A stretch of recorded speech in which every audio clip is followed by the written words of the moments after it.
Kanang tulog ka mga dagkong patriarchate sa mga banggiitang Christian scholars, mga theologian, mga Christian archaeologists, na tawag ining mga Bible scholars, kanang tulog ka patriarchate, always yun na nilang mahisgutan.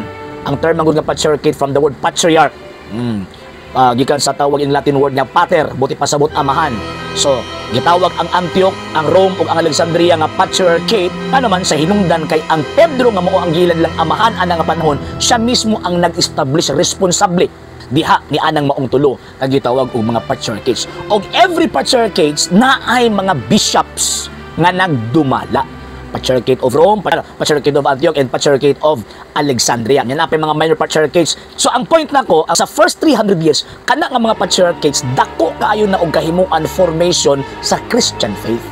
Wa magkabalo ang mga Protestante ana. Nakabalo ang mga mga banggiitang mga theologian sa Protestante, pero kini mga sulpot nga naa sa ubos, wa kabalo ana. Ngano man kay kung matudloan sila ana nga mga informations, posible nga magkatoliko sila. Kanang tulo ka mga patriarchates, dagong patriarchates ang gitukod ni San Pedro ang nagdumala anak mga Romano Katoliko for the first 1,000 years. Nag-ilan nagsanto papatanan. So mo na nga kinahanglan tang masayod ana kay gutom lang tag Bible alone ra Biblia ra wa gyud kalambo ang atong gitawag og pagtuo.